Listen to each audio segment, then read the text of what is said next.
Live. Hi all. This stream will be in English.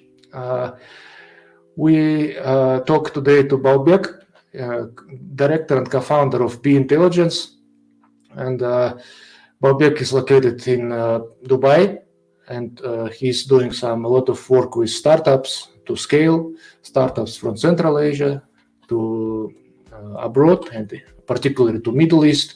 We have comments marked here. You can write your questions and we will be putting them here, and Baubek can answer them later on.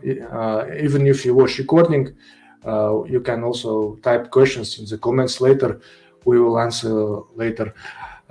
We have vibrant startup ecosystem in Central Asia. In Kazakhstan is Astana Hub, in Uzbekistan IT Park, in many other countries there's some growing VC community, angels, and increased number of startups every year.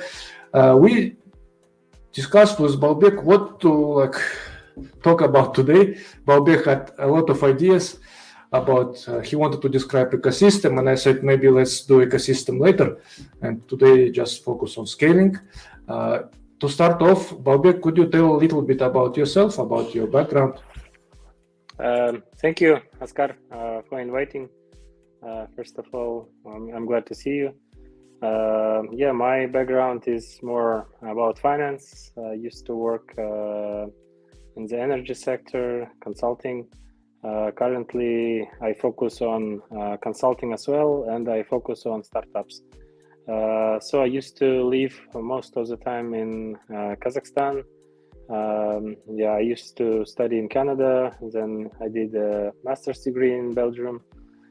So now I'm working here in Dubai and working with startups and do some consulting work. I have a small advisory, like a boutique firm, and mostly focus on market research and do data analysis and help small clients around the world.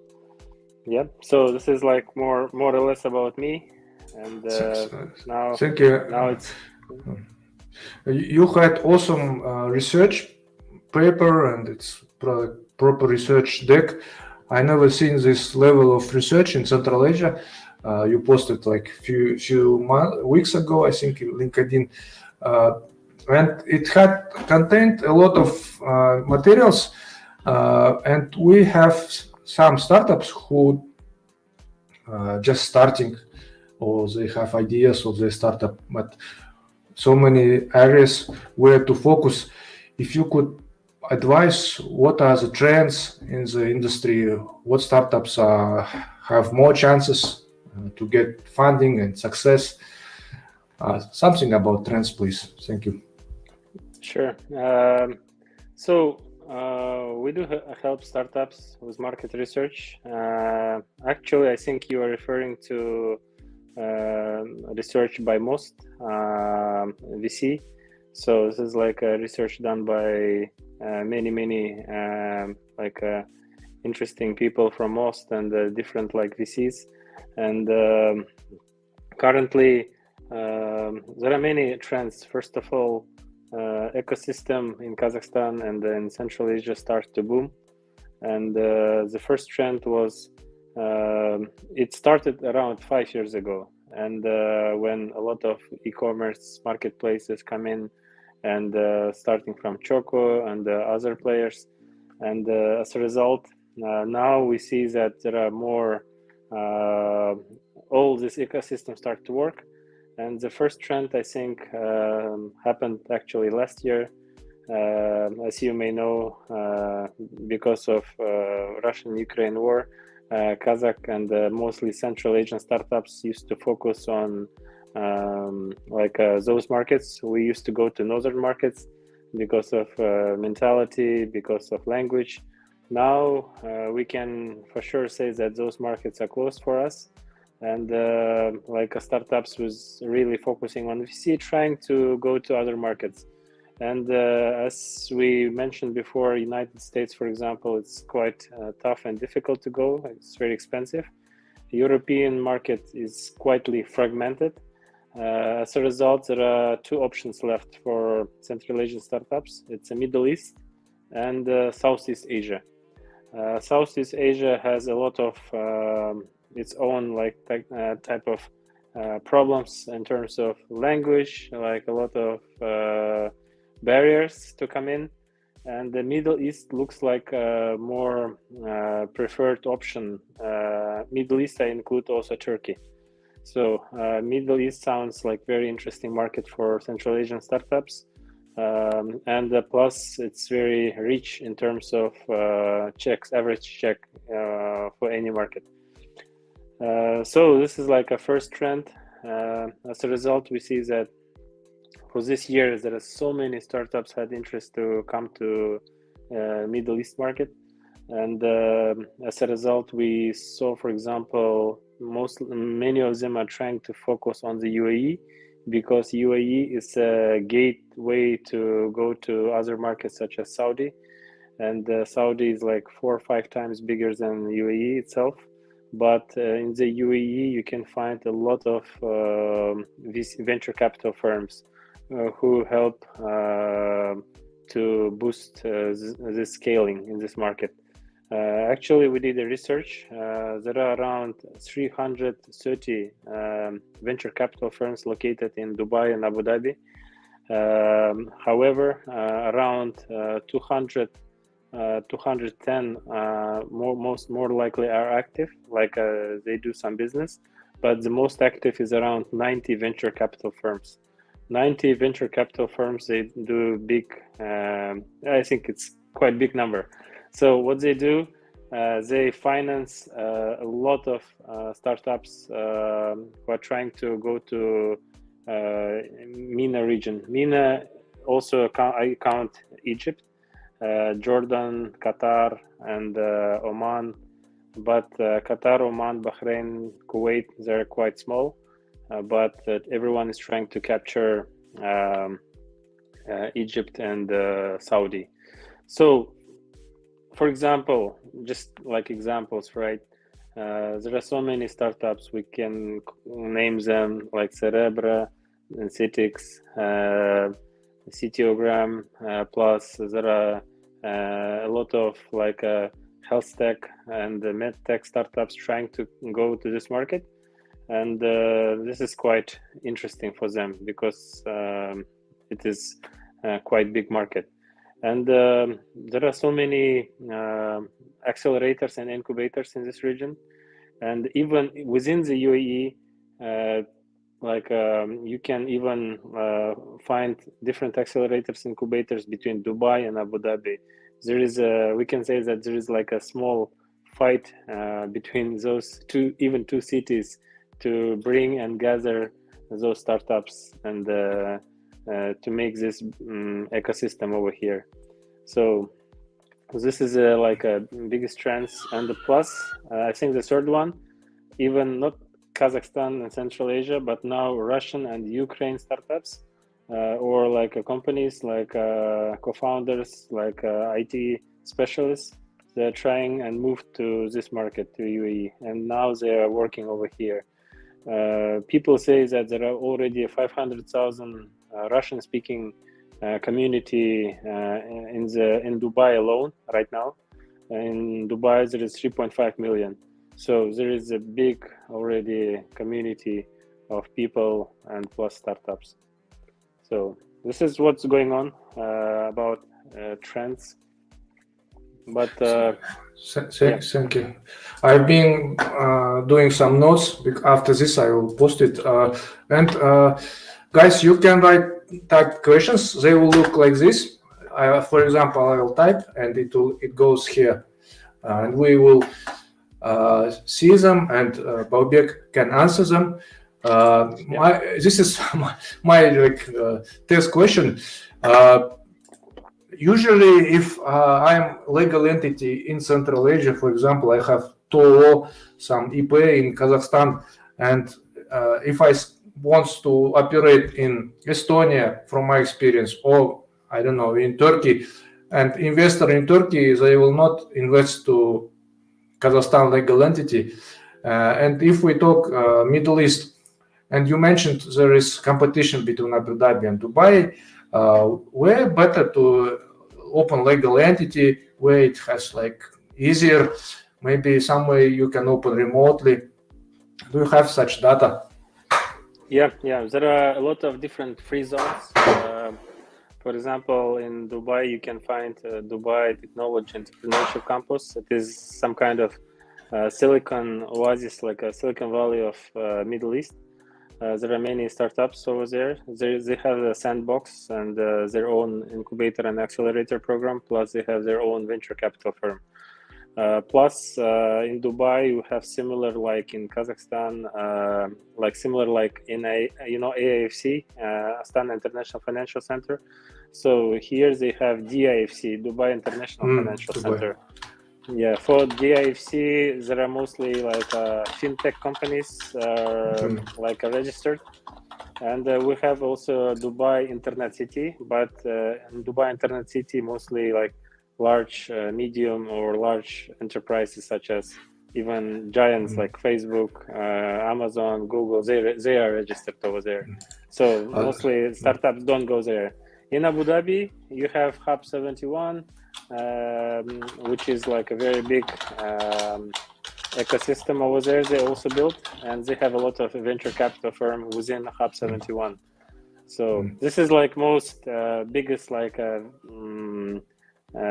accelerator, incubator, and places where company register. Thank you. You mentioned Dubai one. Could you please repeat the Dubai Sandbox and VC free economic zone? It's called Dubai Technology Entrepreneurship Campus. Awesome. So it's kind of they are interested to bring talents as far as I see. And we have questions from Azizullah. Azizullah, by the way, he won a competition. Is leader of Developer Student Club in Tashkent. He won startup competition recently, and somewhere I think in Dubai. And so his question: how welcoming is Middle East and North Africa in terms of competitiveness? Yes, the competition is, in my opinion, it all depends on sector. But which sector you focus right now in the MENA regions, there are like a most active and interesting deals and transactions going on in FoodTech, e-commerce, marketplaces, plus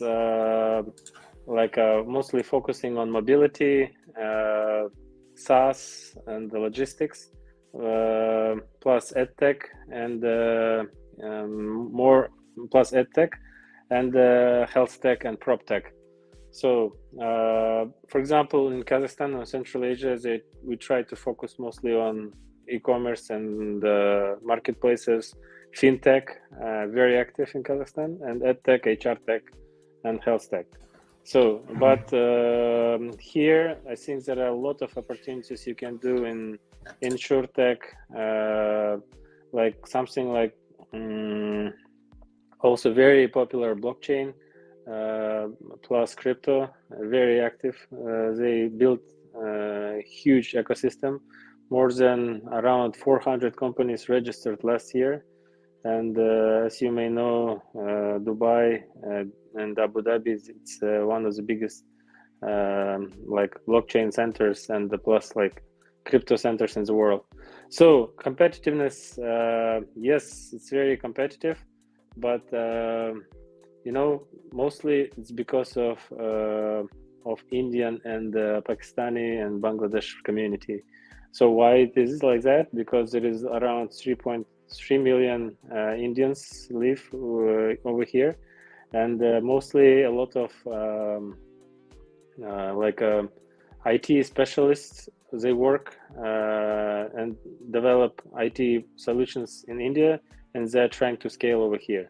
And they have a support from Indian community because a lot of Indians work in banking sector, health tech, like a medical sector, and that's why they have some people. And that's why you are competing mostly with Indian startups over here. but there are a lot of Arabs as well, Arabic speaking like startups and the co-founders, I mean. So as you may know, there are a lot of IT specialists in Egypt, Jordan, Lebanon, and so on, and mostly they are also competing. It's like overall, it's very competitive market in my opinion, and it is becoming more and more competitive. But I believe that Central Asian startups, they have some advantages because of cost, because of background, in terms of Soviet background in mathematics and physics, and they can do more like a very competitive products, in my opinion. But how? Sorry, I don't know. We don't answer. I don't know this question. We'll answer it them. But small detail. Indian startups, they compete in MENA, but they don't know, I think, Arab language, or it's not necessary. If you can do your business in English.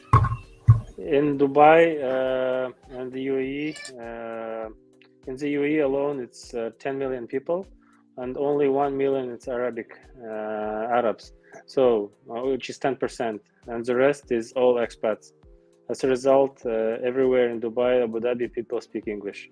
You can, of course, if you go to Saudi Arabia or if you go to other Arabic countries like Egypt, you have to speak Arabic. This is the main maybe difficulty could be for us.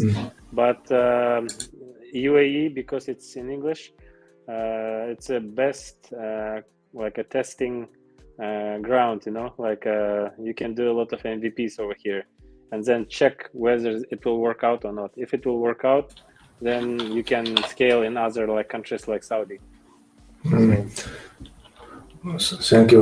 Aidana's question: can you share list of active VCs and accelerators? Sure. Yeah, I will provide the list. I will make a post about. Plus, we are launching a small product, but I will tell you about this in the future. So we are trying to help startups with contacts on VCs and like angels from this region. Also, we can put link to your post in description of this video for people who will be watching recording. And Yernar Yermek, question: how about clean tech? Clean tech, I'm not sure, but there are. I think I saw somewhere in one report. There's a very good website. It's called Magnet, with double T, magnet.com. You can find all transactions, all like VCs, like over there, and there are a lot of like startups you can find over there as well. So you can check all your competitors over there, even like within the clean tech sector. For clean tech, wait a second. I know that last year there was transactions for 34 million, and there were only 8 transactions. So there are already 8 players in the UAE alone. So it's Magnet. It's like this. Magnet. Magnet, double T. In the end, Magnet.com. Yeah. Thanks. I will also put it. Guys, we don't have like a lot of time. You can type your questions, because if you don't have question, we will finish the stream. We will do maybe later another stream on description of Central Asia ecosystem. Meanwhile, I have 2 questions. First is, you mentioned mobility as a popular industry. Is it like smart city, internal logistics optimization? Is this like that, mobility? Yeah, mobility. Last mile logistics. Also, mobility also like cars. I mean, electric cars, plus all these autonomous cars, plus everything related to transport and transport mobility. So I mean, there are a lot of transactions. Even for example, in deep tech, you can find a startup that they send the rovers to the moon. So there are big financing for this, and there are like space startups coming in this market already in the UAE. Unbelievable. My last question, is there a big Central Asian community, or maybe Kazakhstan community, or Uzbek community, I don't know, in Dubai? There is a big community of Kazakhs, Uzbeks, Kyrgyz. I don't know about Tajiks, but I know there is a huge community for Uzbekistan and Kyrgyzstan and Kazakhstan as well. Now these days, like you can find a lot of people from everywhere. A lot of Russian big community, Ukrainian, even Azerbaijani community over here. Wow. Probably it's house rent is also increasing because of them. House rent is, it's quite expensive over here. But mostly what startups do, they are trying to leave their IT department within their country. For example, leave IT in Kazakhstan, Central Asia, and then bring like only senior guys plus sales guys. And then you can scale it. Because if you will bring all your front end and back end like community over here, it would be very expensive. So that's why cost of living is quite high. As a result, it will be very difficult to compete because of costs. So that's why even Arabic startups, what they do, they launch in Egypt and then focusing scaling to the UAE, because in Egypt it's cheaper to live, right, in comparison to Dubai, Abu Dhabi. So, but you see, mostly they're trying to scale this market because of checks. I mean, cost of living is high, and that's why average transaction amount for marketplace, let's say for anything, is like 3-4 times higher than your home country. And that's why because of that, plus there is VCs, right? There are so many VCs, as I said, like 90 to 100 top active VCs. They invest you. When they invest, there is like your valuation is going up, right? So, and then with this money, you can scale. This is opportunity for many startups to grow from this region to other regions. Awesome. Guys, if you have questions, please type. We will otherwise finish this stream and do another stream maybe after a few months. It's my also last question. So there's a big Central Asian community in Dubai, and at the beginning of stream you said Turkey is now called officially Turkey, like in Kazakh. Do you have some insights about working in Turkey's market? I don't know if you are coming from Central Asia, better to do it launching a business in Istanbul, or any advices? Or if no, we can just skip this question. Last year I went with Astana Hub and with startups from Central Asia to Turkey. It was a trip organized by Astana Hub and Ministry. As a result, we went to Istanbul, we went to Ankara. They showed all their ecosystem. So, in my personal opinion, I'm not living there, and I don't focus that much on Turkey.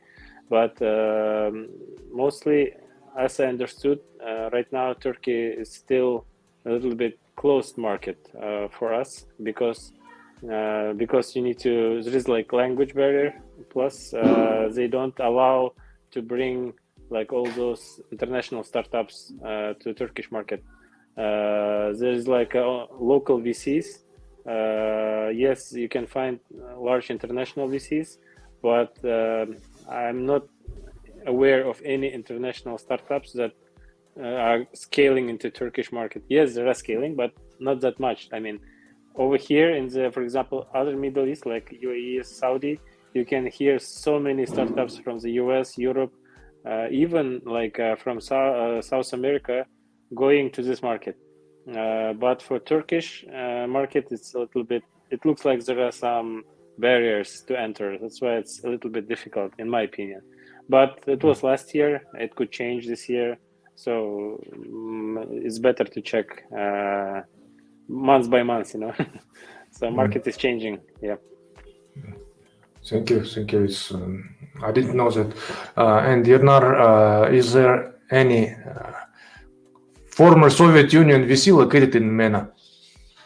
Probably Russians, yeah. Estonians, Russians, I don't know who. CIS is on, like Estonia is not CIS. Commonwealth independent states. Yeah. There are a lot of Russian like VCs from that focus on blockchain.